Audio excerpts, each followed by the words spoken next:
La direction d'RMV ne savait pas quoi en faire. Finalement, on leur a donné l'après-midi.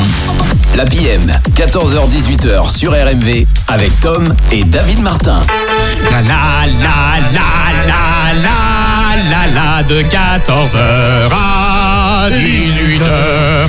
Et bonjour à toutes, bonjour à tous. Salut mon David. J'espère que vous allez bien. Oui, ça va super. Voilà, Il y a un problème de micro. Normalement, ce soir, c'est l'Alaska. Ouais. Et donc, oui. on bouge plus pendant 5 jours. Voilà, ça m'arrange. C'est ce En qui ce moment, on n'a pas grand-chose à foutre, il faut bien le dire. Ça devrait faire rire les Canadiens. Cuisiniers et les comédiens, dois-je le rappeler. Oui. C'est même pas qu'on est au chômage, mon pote, on est en jachère. En jachère carrément. Nous sommes en jachère. Ouais. De quoi allons-nous parler aujourd'hui, je vous le demande? Ouais, oui. Alors moi Une je page d'histoire Oui. qui fait notre réputation aux quatre coins de la planète Oui. grâce à Napoléon. Napoléon, exactement. Napoléon dit le Bonaparte, Oui. premier consul, hein, vous le savez, empereur un peu plus tard, Oui. et à qui nous devons, enfin non, c'est pas à lui qu'on le doit, hein. On le doit en fait ce poulet maringot originel. Ouais. Toutes les autres ne sont que de pâles copies. Donc on le doit à François-Claude Guignet. Très bien. Monsieur Guignet, qui était donc le chef de cuisine de Napoléon, que nous, les cuisiniers, nous connaissons sous le nom de Dunant. Dunant. Le grand Dunant. D'accord. Ça fait un peu nom de magicien à Ouais, c'est l'ancienne, vrai, tu sais. c'est vrai. Le grand Dunant. Le grand Dunant. Donc vendredi. Dunant suit Napo un peu partout, Oui. et à la faveur de la grande campagne d'Italie, D'Italie, oui. n'importe quoi, c'est dur ce matin, n'importe quoi. À la faveur de cette campagne d'Italie, eh ben ils vont livrer des batailles un petit peu partout, et je vais pas dire qu'il y a eu un plat de créé à chaque bataille gagnée, Oui. mais c'est pas loin. Voilà le sujet d'aujourd'hui. Bah très bien mon David, très bien. vous va Bah moi ça me va, c'est parfait. Je t'envoie Bon, même c'est un petit parti. peu de musique Une pour te petite mettre dans le musique truc. de circonstance. Ah oui, Oui. attention, t'es prêt? C'est Alors, parti. au hit parade, Ah. dans les années 1790 jusqu'à 1800, mais même un petit peu plus loin, Ouais. au sommet du hit parade, nous avions Berlioz. Hector Berlioz, Absolument, c'est parti. à qui nous devons probablement une des pièces musicales du répertoire classique français les plus étonnantes. C'est C'est la symphonie, la fantastique. symphonie fantastique. Ouais. Voilà. Absolument. Qu'on attend juste derrière. Que je commence comme ça, je vais vous la faire très sérieuse. Fais-nous de la symphonie, vas-y, on t'écoute. De Alors. la symphonie culinaire. Nous sommes le 14 juin 1800. Oui. Napoléon et ses troupes viennent de livrer une bataille mémorable. Ils sont au cœur du Piémont, devant la ville de Marengo. Vous dire que toute la journée a été rythmée par les sons des canons, les charges de la cavalerie, ne serait que présenter les choses le plus simplement. Hop là. Bref, à la fin de cette journée, Oui. la troupe victorieuse et le petit Corse à sa tête marquent la halte. Ils viennent de prendre Marengo.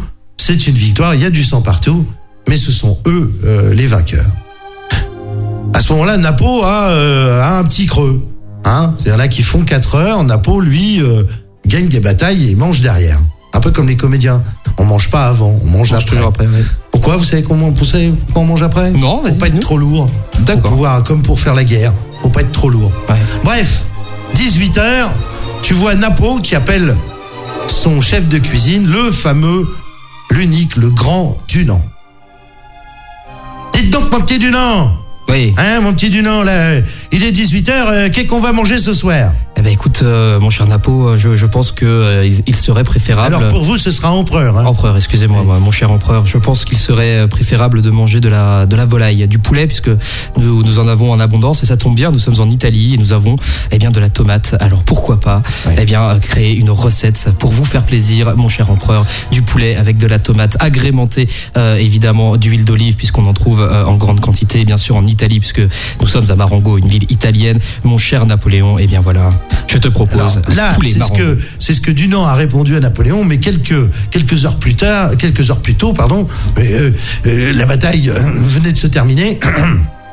Bien de problèmes se posent parce que au cours de la bataille, une grande partie de ce que l'on appelle la cantine a disparu. Impossible de remettre la main dessus. Très bien. Donc le grand Dunant est assez ennuyé puisqu'il avait prévu un menu pour l'empereur. Il y avait 2 menus généralement par bataille, le menu de la victoire et le menu de la défaite. Vous voulez connaître le menu de la défaite? Allez, désignez-nous. C'est une pomme, un yaourt et au lit. Avec une petite Donc tisane. le menu de la victoire n'était absolument pas le fameux poulet Marengo. Non, ils avaient perdu la cantine pendant la bataille. Ouais. Que fait Dunant? Sachant que de toute façon l'empereur allait le faire venir dans sa tente pour lui demander quelles étaient les agapes du soir, il se précipite dans la campagne environnante. Il ratisse à peu près tout ce qu'il pouvait parcourir. Ouais. Et là, il trouve quoi? Deux choses: du poulet dans une ferme, Ouais. de la tomate sur un pied, et puis il ramasse un peu de vin blanc, un peu de ceci, un peu de cela, quelques herbes aromatiques, et il se dégonfle pas, le grand Dunant. Quand Napoléon lui demande: alors, mon Dunant, qu'est-ce qu'on mange ce soir? À ce moment-là, Dunant lui dit: écoutez, je vous fais un poulet Marengo. Très bien. Marengo du nom de la bataille et de la victoire surtout. Et le poulet, écoutez, parce que j'ai trouvé que ça. Alors, est-ce que c'est là la vérité historique? Et on est en droit de se poser la question. Oui. Absolument pas. Absolument pas. Napo n'a jamais fait venir... non, c'est simplement Dunant qui savait pas quoi faire ce jour-là et qui a dit: tiens, je vais faire du poulet. D'accord. Voilà, c'est tout simple. Bon, alors, après cette recette, faut dire que Napoléon en était tombé follement amoureuse de cette recette. Eh oui, c'est un plat historique. Mhm. Donc, on a, vous voyez, Austerlitz peut-être, mais enfin, à Waterloo, c'était potage et yaourt. Vous Ouais, voyez ce que complètement, je veux oui. dire? Oui. Voilà. Donc, c'est quand même assez rare. On doit à Napoléon d'autres plats qui ont traversé un petit peu le paysage culinaire gastronomique français.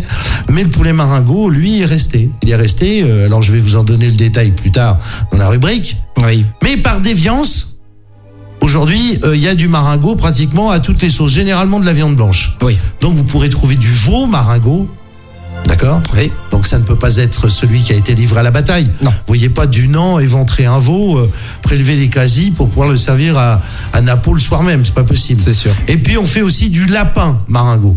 Voilà, qui se rapproche un petit peu du poulet, pour ceux qui n'ont pas eu de chance. Mhm. Oui, parce que le lapin et le poulet, c'est assez... Similaire au niveau du goût? Non, pas du tout. Allons, Mais vous ne m'écoutez pas, Mais jeune homme. si, je vous écoute. Oh là là là là!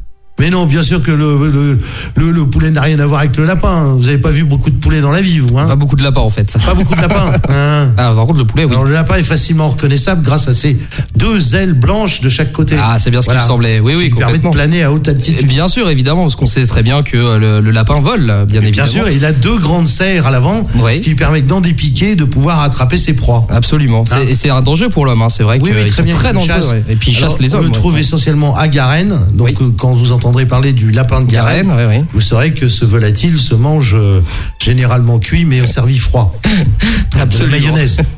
Comme pour le requin. Pareil, on fait un requin mayonnaise. Oui. Là, on peut faire effectivement un lapin de Garennes. Non, puis mayonnaise. on peut aussi faire de l'ours à la mayonnaise aussi. Oui, C'est alors pas ça, je mauvais, vais vous laisser vos copains, hein, et puis surtout la drogue que vous fumez. Voilà. Allez. Très bien. Bon, écoutez, je recommence. Hein. Enfin, je continue. plutôt. Oui, Parce que on reprend notre série. est-ce que j'ai été clair jusqu'à présent? Non, pas du tout. Absolument pas. Bon, la légende napoléonienne de l'histoire de France et de cette histoire de cuisine française veut que cette recette ait été créée, bien évidemment, par le grand Dunant. Dunant aurait alors improvisé cette recette, comme je vous l'ai indiqué tout à l'heure. Et puis, qu'est-ce qui s'est passé? Elle a rencontré le succès. Faut dire que tous les maréchaux d'Empire présents à la bataille de Marengo étaient là et de retour à la capitale pour passer sous l'Arc de Triomphe. Oui. Petit coquin. Ben oui. Ça s'est répandu comme une traînée de poudre dans Paris. Et ce poulet Marengo s'est retrouvé à la carte de pratiquement tous les restaurants de la capitale, dites donc. À l'époque et même toujours encore. Mais oui, oui, oui. Oh non, aujourd'hui, c'est un plat qui est tombé en désuétude. C'est un plat de ménagère aujourd'hui. D'accord. D'accord, hein? Alors, celui qui en a fait les plus grandes éloges, parce qu'il faut toujours un manche-boule dans ces cas-là, c'est notre camarade Berlioz. Oui. Alors, Hector Berlioz, c'est probablement un des premiers bonapartistes. Vraiment un chef de ligne. Hein. Bon, sa musique, qu'on peut qualifier de conventionnelle, collait très très bien avec les aspirations du Napoléon. Ah oui, impérialisme, Oui, quelque chose de impérialiste, très ouais, académique. Ouais. Quand vous écoutez la Symphonie Fantastique, qui est de loin une des pièces que l'on connaît le plus. Hein. De Berlioz. Parce que si je vous demande quel autre titre a écrit Berlioz, c'est sûr, c'est pas du Anani et c'est pas du Anana. Non, ça c'est vrai. Hein? Bon, allons-y. Bon, à partir du moment où elle est rentrée dans les restaurants de cette époque, eh ben, elle s'est retrouvée tout logiquement dans, on va va dire, cette espèce de sélection de recettes Ouais. qui doivent être préparées au certificat d'aptitude professionnelle, le fameux CAP des cuisiniers. Même encore aujourd'hui, au programme, vous avez le sauté de veau ou le sauté de poulet maringot. Moi, je l'ai eu à mon CAP. D'accord. Et il existerait au toujours programme de mon examen. D'accord. Que j'ai eu haut la main, je tiens à le préciser. Avec une note de 19,9 sur 20. Non, pas du tout. Non, mais une mention en anglais. Ah, en On va anglais. savoir pourquoi. Non, surtout qu'à l'époque, j'avais déjà du mal à écrire et à parler le français. Ouais, une langue qui n'aura aucun avenir. Voilà, donc j'ai eu, moi, qu'est-ce que j'ai ? Oui, j'ai eu les champignons à la grecque. Ouais. Tu sais ce que c'est, toi ? Oui, je connais, bien sûr. Oui. Et le poulet maringot. Très bien. Voilà, j'ai eu le CAP grâce à. Moi, j'attends toujours que tu viennes nous faire une petite recette dans le studio qu'on vienne goûter quand même, David. Alors, comment ça s'est passé historiquement ? Oui. On a, alors tout ça, bien évidemment, ça a un petit peu voyagé. Je pense que tous les cuisiniers qui ont ensuite pratiqué cette recette l'ont un peu amélioré, puisqu'on retrouve dans les ingrédients du cognac. Alors moi, j'ai pas dans l'idée que le cognac, ça pousse en Italie, bien sûr, dans cette région d'Italie. Ouais. Il y a du vin blanc, ça c'est sûr, de préférence sec. C'est mieux. Les tomates sont très importantes. Alors la qualité des tomates ayant considérablement baissé, je vous suggère, petit vilain que vous êtes, plutôt que d'essayer de foutre de la tomate fraîche qui donnera un résultat moyen. On en mettra un peu, mais ce ne sera pas là l'essentiel de la préparation de la recette. Je vous suggère les tomates pelées en boîte. D'accord. Voilà. On achète une 5-1, vous savez ce que c'est qu'une 5-1 ? Non. Une 4 quarts plutôt, parce que la 5-1 ça fait un peu gros. Oui. C'est les grosses boîtes de conserve familiale. Là-dedans, il y a suffisamment pour faire un poulet maringot pour 4 à 6 personnes sans aucun problème. D'accord. Surtout que maintenant on fait des poulets qui de toute façon supportent assez bien le nombre de personnes autour de la table. C'est vrai. Oui. Aujourd'hui, pour quelques centimes, le poulet ne vaut plus rien. C'est bien là son drame d'ailleurs. Vous pouvez vous mettre un poulet sur la table. Bref, ça, c'est pour la gloire. Je reviens à Berlioz. Berlioz, pour faire retentir un petit peu les victoires de son amoureux politique, on va dire ça comme ça. Ouais. Parce qu'attention, à l'époque, ça dépotait grave. Nous avions une partie de la France qui, elle, voulait voir revenir le roi. Enfin, en tout cas, ne souhaitait pas le voir partir de manière définitive. Et les autres voulaient voir du Napoléon et du Napoléon. D'accord. Heureusement, nous avons eu Napoléon qui a jeté les bases de nos républiques, en tout cas celles que nous connaissons dans l'ère moderne. Suis ? Oui. Parfait. Parce que attention, derrière, il y aura un interrogatoire. Waouh. Bref. Berlioz écrit des choses, alors très diverses les unes des autres, mais à chaque fois il y a une espèce d'allégorie sur les victoires de Napoléon. Vous voyez, par exemple, je vais vous donner un petit aperçu. Par exemple, pour Austerlitz, Ouais. vous avez dans la symphonie fantastique le 3e mouvement qui est dédié à cette victoire. D'accord. Voilà. Okay. Et par contre, à Austerlitz, il n'y a qu'une seule chose qui soit restée d'un point de vue purement culinaire, ce sont les fraises. Les fraises Les fraises de... Austerlitz. Non. Mais allons... Les fraises... Maréchaux d'Empire à qui on doit un mot ordurier célèbre. Non, vas-y, je sais pas. Allez. Je sais pas, dis-moi. Allez, Cambronne. Le merde de Cambronne. Cambronne a dit merde. Cambronne a dit merde. Cambronne a dit merde. D'accord. Voilà. Ah, je savais pas. Et les fraises, c'est Grouchy. Grouchy. Non, mais il me croit pas. Il Mais pense non, que je raconte oui, bêtises c'est sur complètement des bêtises. Je te vois dans les yeux. Pas du mais tout. je te connais. Pas du tout. Ah non, c'est pas vrai, du tout. vraiment, Tout ça est la vérité vraie. D'accord. Si on doit à Cambronne le merde, on doit les fraises à Grouchy. À Grouchy. Grouchy s'est pointé en retard Oui. à Waterloo parce qu'il voulait manger des fraises, cet abruti. Oh non, c'est Donc on a paumé la guerre. juste à cause d'une histoire de fraises. La bataille à cause de cet abruti. Ah, là. C'est la vérité vraie, ça. C'est la vérité vraie. Voilà, ça c'est pour la première partie de ma chronique. On va diffuser un peu de musique de Zazou, histoire de vous remettre dans le bain. Oui, Et derrière, je vous reprendrai avec des petites précisions en ce qui concerne Maringot, puisque il se faisait servir régulièrement ce plat, l'empereur, mais toujours la veille ou toujours avant de grimper à l'assaut de Joséphine. C'est vrai. Ah d'accord, ok. Ça le mettait en... vertu, probablement. D'accord, ouais, peut-être les tomates. Oui. Hein, peut-être. Non, mais ce qui est intéressant, je te rends de passer de la musique, puisqu'il est presque 14h30. Oui. C'est vrai que la tomate, au final, quand tu penses au contexte historique de la Il n'est recette... pas complètement 14h30. Qu'est-ce que tu fais ? C'est pour ça que je te dis... rapide, peut-être. Mais non, c'est pour ça que je te mets un petit truc juste pour aller à 14h30. Oui. C'est vrai Donc, que le contexte historique d'où la recette est sortie, c'est vrai que la tomate pourrait faire ressortir aussi le sang de la bataille, de la guerre, et ça peut peut-être donner cette envie à... Alors, il faut aussi arrêter l'alcool, vous. Donc la drogue, ça, on vient de le On arrête la survoler. trouspinette, c'est pas pareil. Arrêtons l'alcool aussi. Arrêtons la trouspinette. Non, mais t'as raison. Non, c'est vrai, ça peut faire ressortir. C'est effectivement, la bataille a eu lieu en juin. Bien évidemment que les tomates étaient matures. Et puis c'était une époque où la tomate était une tomate et pas cette espèce d'ersatz cultivée hors sol par nos amis hollandais. À l'Oram, en ce moment, ils dégustent. Ouais, c'est vrai.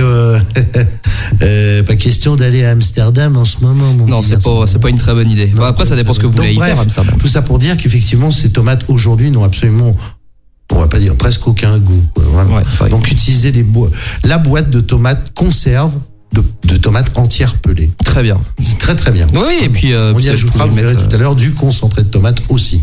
Et une ou deux tomates fraîches. D'accord. Prévoyez l'estragon, très important. Parce que Dunant, on a trouvé, c'est pour ça qu'il y a de l'estragon, voilà pourquoi il y a du thym. C'est bon l'estragon. Voilà, il a fait. Vous rappelez-vous ce qu'avait fait Hannibal avec la pizza? Oui, je me rappelle. Dunant l'a fait avec le poulet. Voilà, oui, c'est ça, avec le reste de ce que les Italiens avaient laissé. Exactement. C'est vrai.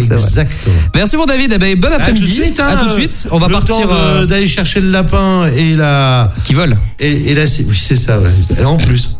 Le lapin qui vole. On va partir. Mon grand. On va partir à mes boules caisses. On va d'abord partir à la découverte de notre territoire parce que c'est très important dans cette période. Oui. Nous allons partir à la ferme de la Marche et nous écouterons De Cat juste après. Tu vas voir, c'est le chat, c'est super mignon. Non mais vous allez voir, vous allez être étonné par la fabrication de cette recette. Avec du lapin volant. On parle du poulet, mais il y a d'autres choses à y mettre. On verra ça juste après. Bon après-midi les amis, vous êtes avec nous 14h-18h sur RMV, à tout de suite. La direction d'RMV ne savait pas comment faire. Finalement, on leur a donné l'après-midi. La PM, 14h-18h sur RMV avec Tom et David Martin. La sur RMV, 14h à 18h. Allez, chers amis, nous sommes sur le poulet Marago. Bataille victorieuse menée par les troupes napoléoniennes nord de la campagne d'Italie, où Napoléon, rien que ça, a réussi à foutre à la mer les Autrichiens. Voilà, ça c'est un petit peu pour replacer tout ça dans le contexte. Soir de la victoire, Napo, sous la tente, demande à son chef de cuisine, le grand Dunant, de lui préparer à manger. L'autre, regarde, ils avaient paumé la cantine pendant la bataille. C'est quand même bizarre. Heureusement, Dunant, qui ne se laisse pas arrêter, avait récolté dans toute la campagne voisinante de la bataille quelques victuailles. Le pauvre, il n'avait plus rien. Alors tour à tour, il a ramassé du poulet, et de la tomate, des œufs, des champignons. Bon, il a piqué de l'huile d'olive, du vin blanc, bien sûr, du cognac, un peu de pain, du persil, mais surtout, il a gaulé des écrevisses dans la rivière. Parce qu'au pied de Marengo coule une rivière qui s'appelle la rivière Marengo. Bravo. Alors là, bravo. Vraiment, alors là, bravo. Et au hasard, voilà. Mais vraiment. Et donc, Dunant lui prépare la recette que je vais vous donner quelques instants et sert le poulet Marengo à l'empereur, accompagné du vin préféré de Napoléon, qui est, je vous le donne mille. Le vin blanc. Tu veux un coup de pied? Oui. Non, alors c'était du. Il faut savoir, Napoléon ne buvait que du Gevrey-Chambertin. D'accord. C'est vrai.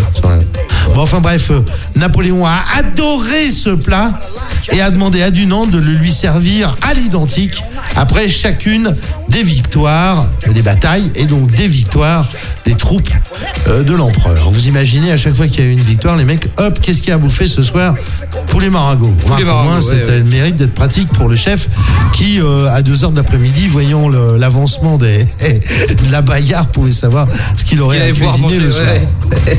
Bref, tout ça est mixé un petit peu dans les événements de la Révolution française, et on retrouve ce plat une fois de plus, parce qu'il faut en parler à chaque fois, on retombe sur lui, à Escoffier, qui a repris le poulet Marengo et puis il a adapté cette recette en y mettant du veau, donc qui est devenu le veau Marengo, et plus cher encore, le lapin Marengo. Voilà pour l'histoire. Mesdames et messieurs, c'est assez simple, le poulet Marengo. Il s'agit de réaliser un sauté de poulet avec bien évidemment le poulet, le vin blanc, la sauce tomate. Alors première étape, je coupe mon poulet en morceaux. Note. Poulet coupé en morceaux. C'est noté. Poulet morceaux, émincer les oignons grossièrement. Oui. Couper les tomates en 4, ce que vous ne ferez pas, puisque vous allez utiliser, vous, de la tomate pelée entière. vous garderez une tomate quand même un petit peu. Je vous disais les champignons émincés, hein, et puis le vin blanc. On fait revenir au beurre et à l'huile les morceaux de poulet dans une cocotte. D'accord. Jusque-là, pas de problème. Pas de souci, tout va bien. Bien. Bravo mon garçon. À ça, on ajoute les oignons. Quand le poulet commence à légèrement colorer, on ajoute les oignons. Et là, on singe. Qu'est-ce que ça veut dire singer? Ah, tu nous l'as déjà dit ça. Ah oui, singer. eh oui, je te l'ai absolument. déjà dit. Tu singes. Eh ben on singe. On singe avec quoi? Alors pas avec un gorille parce que du coup c'est pas très bien. Pas avec un whisky. C'est difficile. Difficile, c'est-à-dire que tu risques. C'est vrai que c'est la cuisine. Tu risques la mort de singer avec un gorille. Singer en cuisine, ça veut dire répandre en pluie un petit peu de farine sur les éléments que vous avez mis à colorer, simplement pour que cette farine s'agglomère aux morceaux de viande ainsi qu'aux oignons, ce qui va faire une liaison naturelle de la sauce. Bref, on singe, on remue, on sale, on poivre. Pas de souci. Jusque-là, on y ajoute une cuillère à soupe de concentré de tomate. Ouais. On laisse cuire un petit moment, tout doucement, en remuant pour pas que ça colle au fond de la cocotte. Et là, on arrose copieusement avec environ 30, 35, 40 centilitres de vin blanc. D'accord. Ça, c'est une recette pour 4 personnes. Hein. D'accord. Ok, vu. Parfait. Une fois que ça a commencé à cuire, donc vous allez voir, en gros, un poulet à la tomate. On y rajoutera, nous, puisqu'on a mis des tomates pelées en boîte, on va y rajouter, mettons, deux tomates fraîches, elles coupées en 4 pour qu'on retrouve un petit peu de tomates je vais pas dire en morceaux, mais qu'on puisse analyser de quoi est faite la sauce assez rapidement. D'accord. Voilà, jusque-là, c'est assez clair. Oui, c'est assez clair, oui. C'est très clair, ouais, super.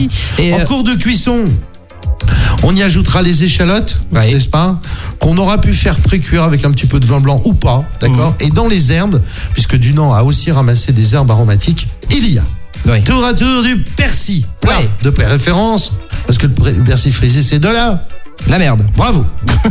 Le mot est de rigueur. Non, Cambronne. Il faut suivre, mon pote. Ah, pardon. Mais écoute, quand même. Les fraises, c'est Gauthier. Grouchy, voilà. Pas loin. C'est à côté de chez Gauthier.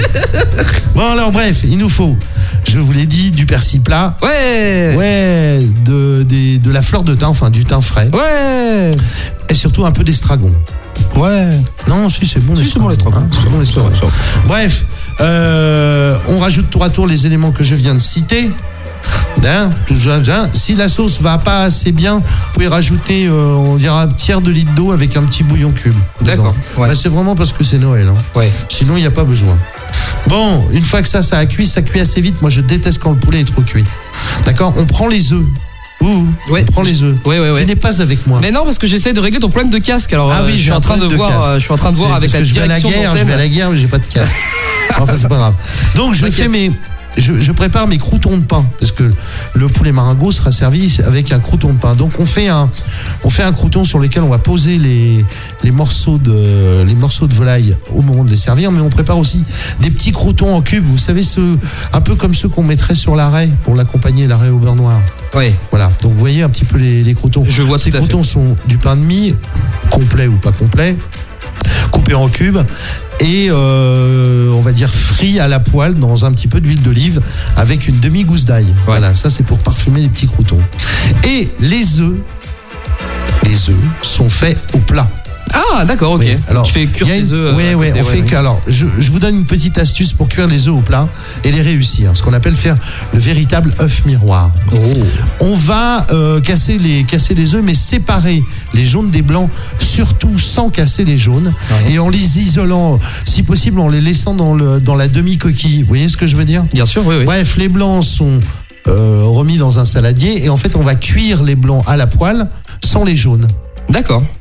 Et on va juste déposer ensuite le jaune. Et ensuite, on déposera dans la dernière minute de cuisson les jaunes. Et après, avec un emporte-pièce, on va tailler, on mettra à cuire. Donc le jaune va de nouveau se solidariser avec les blancs en cours de cuisson. Oui. Mais on aura une cuisson différenciée. Le jaune ne cuisant pas à la même vitesse que le blanc. Absolument. Voilà. Ça doit être très bien ça. Oui. Donc ça, après, avec un emporte-pièce, on taille des ronds. Comment on le sert, ce poulet maringot ? Comment le sert-on ? Nous servons à l'assiette. Ah oui, c'est mieux, c'est mieux que de... Oui. Mais ça peut se servir au plat, mais ça, après vous allez tout casser, ça va pas être terrible. Dans le fond de chaque assiette, je pose mon crouton de pain, pas mes petits croutons, le crouton de pain. Par-dessus, je mets 1 ou 2 morceaux de volaille. Ouais. J'étale ma sauce. Je pose mes croutons. Ouais. Et à la dernière seconde, puisque j'ai trouvé des écrevisses dans la rivière, Marengo. Bravo. Je prends mes queues d'écrevisses que j'aurais pris le soin de pocher.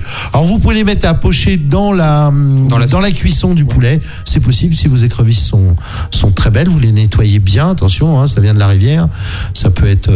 sinon, vous qui n'avez pas de rivière à côté de chez vous...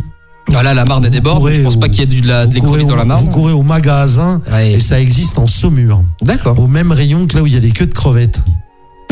Vu, absolument. Voilà, donc il s'agira pour vous de disposer sur le dessus du plat quelques queues d'écrevisses, le crouton en dessous, le petit poulet posé par-dessus, la sauce. Et au dernier moment, on déposera, comme je dirais, la cerise sur le gâteau, voyez-vous, la neige sur le Kilimandjaro. On dépose sur le dessus l'œuf au plat et on sert comme ça.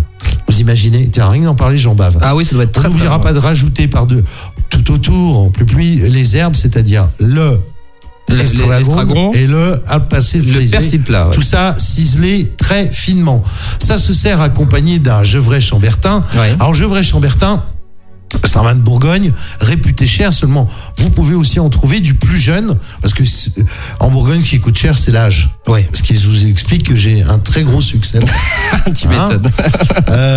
Donc on prend un jeune Gevrey Chambertin qui vous coûtera pas trop cher. Allez, tiens, je m'avance pas.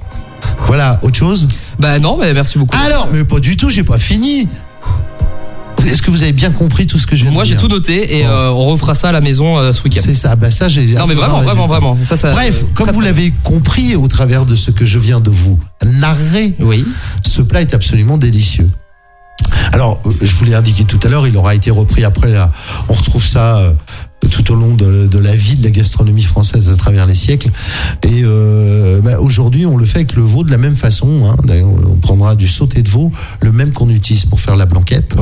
Et le lapin, généralement, on utilise des cuisses parce que c'est ce qui résiste le mieux à la cuisson. D'accord. On va s'amuser à cuire des râpes ou des avants de lapin, des pattes de l'avant. Donc, quand on parle de recettes type Marengo, c'est plus le côté sauce et cuisson. C'est la sauce avec dedans ce mélange de champignons, d'oignons et de queue d'écrevisses. Et ce fameux œuf frit déposé sur le dessus à la dernière seconde. N'oubliez pas les croûtons. Voilà, ça c'est une chose. Donc, je vous l'ai indiqué tout à l'heure, je voulais commencer à vous le raconter. Berlioz, qui était une espèce de groupie de Napoléon, écrivait à l'époque énormément de choses. Et on va dire que c'est l'école vraiment extrêmement classique de la musique contemporaine de Napoléon. C'était vraiment c'était le Wagner français. Voilà. D'accord. Cherche une analogie, la voilà. D'accord. Donc il décrit, et dans effectivement la symphonie fantastique, il reprend ces thèmes. Le thème de la victoire, et c'est comme ça qu'on donnera le nom de poulet de la victoire à cette recette. Vous imaginez à chaque fois que vous réussissez un truc, hop, poulet Marengo. Ouais, c'est ça. Voilà. Ouais, et puis après, tu peux le faire comme tu l'as dit avec d'autres. Oui, tu peux le faire avec les viandes que j'ai. On pourra faire la dinde de la victoire. On pourrait faire. Dinde de la victoire. Tu peux le faire avec du blanc de dinde. Bon, après, le poulet, c'est quand même meilleur. C'est quand même meilleur goût. C'est un goût plus fin. Vraiment. Bon, pour les écrevisses, je vous ai expliqué. Très difficile d'en trouver des entières, mais normalement, on doit pouvoir opposer des entières sur le. Alors là, bon courage. Bien, on parlera après la petite coupure musicale, nous parlerons d'Hector Berlioz. Oui, absolument. Qui a beaucoup mangé de poulet Marengo, qui a surtout léché le cul de Napoléon pendant pratiquement toute sa vie. Ah oui, non, vraiment. Puis on va essayer de régler ton problème de casse, David. Je m'en occupe pendant la petite coupure. En fait, je fais cette émission dans un espèce de... J'ai l'impression qu'on m'a mis 2 tampons de ouate dans les oreilles. Dans un aquarium, faites l'émission dans un aquarium. C'est très bizarre. J'entends mon cœur battre. Ce qui prouve que j'ai un cœur. Et puis que vous avez envie, mon cher ami David. Allez, on se laisse sur la symphonie fantastique d'Hector Berlioz. Absolument. Grand aficionados de Napoléon. Il est 15h, attention, c'est parti. Tous les jours, 14h-18h.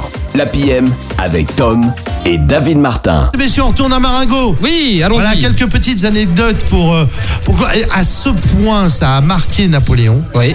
Grâce à Monsieur Berlioz. Oui, non. Alors Berlioz, on en reparlera après, mais à ce point cette victoire de Marengo a marqué Napoléon, tant par la victoire militaire que par cette victoire gastronomique qu'est le poulet Marengo, qu'il a donné même à un de ses chevaux le nom de Marengo. Oui. Il y avait des chevaux de bataille, il y en avait 6 au nombre, toutes dédiées à la selle de Napoléon, parmi lesquelles figurait un Marengo. Et vous dire à quel point la gastronomie a suivi l'histoire, souvent même en la précédant, que d'autres grands personnages de l'histoire de France, enfin pas que, hein, on va dire de l'histoire européenne en tout cas, en ce qui concerne la gastronomie, a souvent suivi, précédé l'histoire. Tenez, vous en voulez une autre? Allez, oh bah oui, le coq au vin. Non. Ça vient d'où le coq au vin? Ah bah tu vas nous le dire. Eh ben le coq au vin est également une célébration rattachée à la victoire historique du chef gaulois Vercingétorix contre Jules César lors du siège de Gergovie. Hein, c'était pendant la guerre des Gaules, donc en 52 avant GC. Hein, avant notre ami JC, JC, voilà. JC, Jésus-Christ. Non, Gilbert Cesbron. Voilà, hop, la tienne Maurice.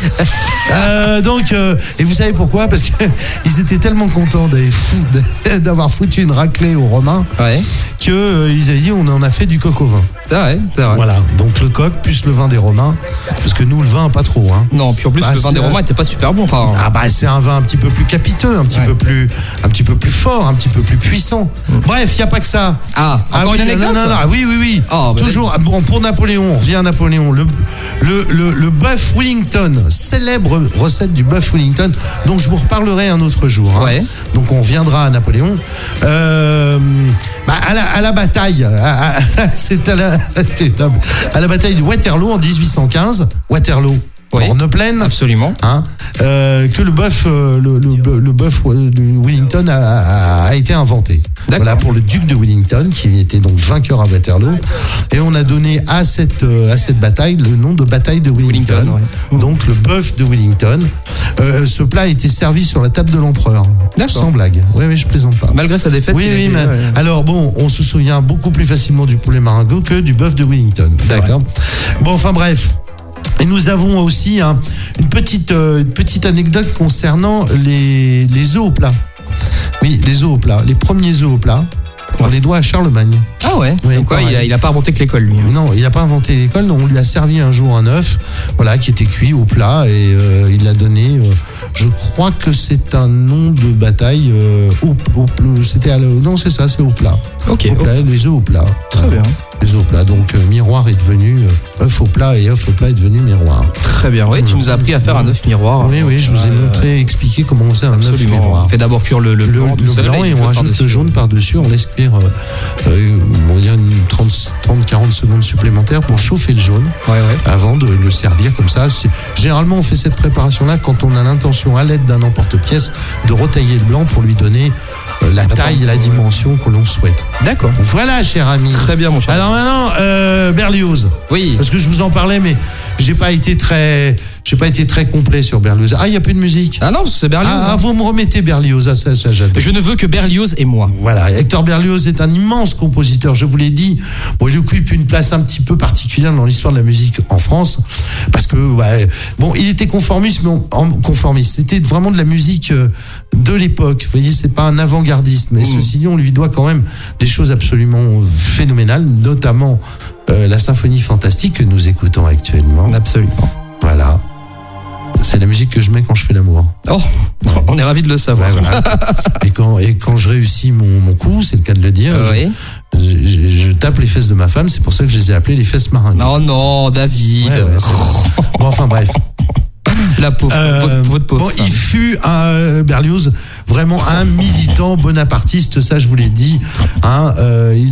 Et c'est lui qui a privilégié d'ailleurs son placement au Panthéon. Voilà, il fut un admirateur de Napoléon, arrivé à Bonaparte. Bon, au pouvoir en 1848. Bon, il commence déjà par mettre un petit peu le bazar. Mais Berlioz derrière fait exactement la même chose, et on retrouve dans les œuvres de Berlioz souvent des références à la vie politique de Napoléon. Qu'est-ce qui vous fait rire? Non, mais moi c'est les fesses de Marengo. Oh là là, les fesses Marengo. J'en pleure. Mais oui, non, je vous jure. Non, parce que j'imagine la scène à la fin de son affaire. Allez, c'est la fête Marengo. Voilà. Donc il y a quelque chose qui vous fait plaisir dans la vie, vous faites Marengo. Faites Marengo, faire Marengo tous les jours. Allez, passe, parce que sinon je vais pas m'en sortir. Non, mais si. Bref, la cantate du 5 mai. Oui. Je vous parle de la cantate du 5 mai. C'est une cantate. Alors pourquoi le 5 mai? Qu'est-ce qui s'est passé le 5 mai? Je vous écoute. sais pas. Qu'est-ce qui s'est Là, passé tu m'as perdu là. le 5 mai? C'est une des grandes victoires aussi de Napoléon, le 5 mai, n'est-ce pas? Oui. Voilà. Très bien. Arrête, tu regardes comme ça là. C'est pour ça que Berlioz a écrit les cantates du 5 mai. La cantate du 5 mai. D'accord. Donc à chaque fois que ce bonhomme a fait quelque chose, Berlioz derrière, hop, il a fait un petit truc. Ouais. Oui, c'était vraiment. Il y a ma femme qui me répond. Ah non. Si. Elle me répond, je t'en mettrai moi de la fessée Marengo. Non mais, à qui qu'on parle là? À qui qu'on parle?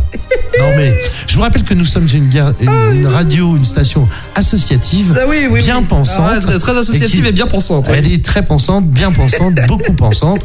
Et il est hors de question de raconter n'importe quoi sur cette antenne. Mais le pire, c'est que je la connais en plus, la pauvre. Tu peux pas faire ça. Je l'embrasse très très fort. Allez, autre chose sur Berlioz, il y a quelque chose qui vous excite? Alors là, tu m'as donné ma libido pour les 5 prochaines semaines. Ouais. Tu peux être certain que dès que j'aurai l'occasion de le faire, je penserai à toi. Le pire, c'est que je suis sûr que je penserai à toi en plus. C'est ça qui est horrible. Non, mais pour vous finir sur Berlioz. Oui, vas-y. Non, mais ce type était amoureux. On peut même se demander s'il n'y avait pas un désir caché. Un désir caché. Non, je vois mal une histoire s'installer entre Berlioz et Napoléon. Non. Il n'était pas trop porté sur. Non, mais par contre, il a, on va dire, les premières symphonies militaires, vous voyez, le côté un peu martial de la musique, c'est lui qui les a mis au point. Enfin bon, voilà, tout ça pour Napoléon. Une groupie. C'est ça, une groupie. Une groupie de génie, mais une groupie. Voilà. Très bien. Donc à chaque fois que vous verrez quelque chose concernant Napoléon, difficilement dissociable des œuvres de Berlioz. Très bien, très bien mon cher ami. Très bien. Bon, je m'en vais parce qu'il y a ma femme qui veut voir ce que c'est que Marengo. Non. Je vais te faire visiter, chérie. Marengo en Espagne. Marengo, non. En Espagne. Non, pas en Espagne. Marengo, si, je veux, c'est en Espagne. Ah, toi, tu la veux en Espagne, Marengo. Ça, c'est comme le Porto. À Madrid, pareil. Oui, très connu, le Porto de Madrid, bien évidemment. On embrasse tous les Portugais et Virginie. Évidemment, parce qu'on sait tous qu'on boit du Porto c'est comme à Madrid. Le vino verde de Reims aussi. Oui, bien sûr. Bien évidemment, oui. Ou même les nems d'Angoulême. Les nems d'Angoulême. Ah oui. Allons, le célèbre nem d'Angoulême. Ah oui, voilà. T'as les recettes comme ça. On en invente tous les jours avec David. Bien sûr. Merci mon David. Bon, allez, voilà. Tout sur le poulet Marengo, sur Napoléon et sur Hector Berlioz. Absolument. Allez, on dit au revoir. Allez, au revoir. Bonne soirée. Bisous et amusez-vous bien. À demain. Ciao.